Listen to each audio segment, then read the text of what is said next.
Monsieur le ministre, mes chers collègues, nous avons eu l'occasion, il y a moins d'un mois, de débattre sur l'avenir de l'enseignement agricole, débat riche et constructif. À cette occasion, nous avons pu constater l'attachement de tous nos groupes politiques à cet enseignement, véritable pépite pour la formation de nos jeunes, pour reprendre les mots de Didier Guillaume, le ministre de l'Agriculture.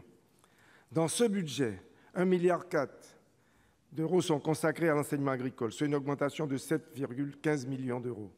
Celle-ci est due au protocole PPCR et à la poursuite de la campagne de communication et de promotion de l'enseignement agricole, l'aventure du vivant des métiers grandeur nature. La rentrée 2019 a constitué du moins, je l'espère, un tournant pour l'enseignement agricole. Après une érosion continue des effectifs et encore une baisse de 4 000 élèves l'an dernier, on constate pour la première fois depuis 10 ans une augmentation des effectifs à la rentrée 2019 de plus de 750 élèves. Cette hausse est la conséquence des efforts importants d'information et de valorisation de l'enseignement agricole. Il est toutefois nécessaire de poursuivre l'effort de communication au niveau local. En effet, l'enseignement agricole présente la spécificité d'être un enseignement national à ancrage territorial. La déclinaison de cette campagne de communication sur les territoires est donc essentielle.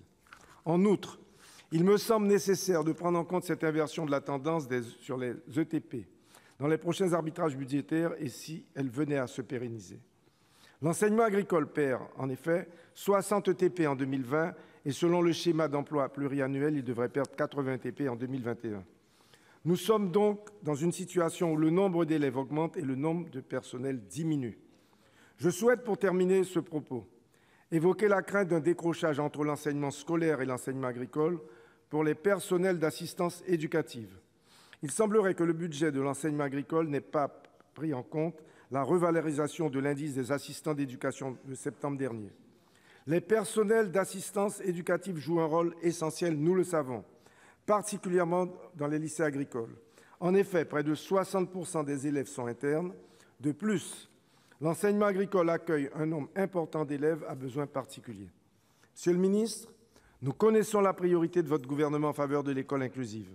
Aussi, j'espère qu'une solution sera rapidement trouvée sur ce sujet. J'en suis convaincu, l'enseignement agricole est une filière d'avenir, en prise avec les défis émergents. Ce budget en hausse et le rapprochement tant attendu entre les deux ministères témoignent de l'intérêt que porte le gouvernement à cet enseignement. C'est pourquoi la Commission de la Culture, de l'Éducation et de la Communication a donné un avis favorable à l'adoption des crédits du programme 143 consacré à l'enseignement agricole de la mission enseignement scolaire. Je vous remercie.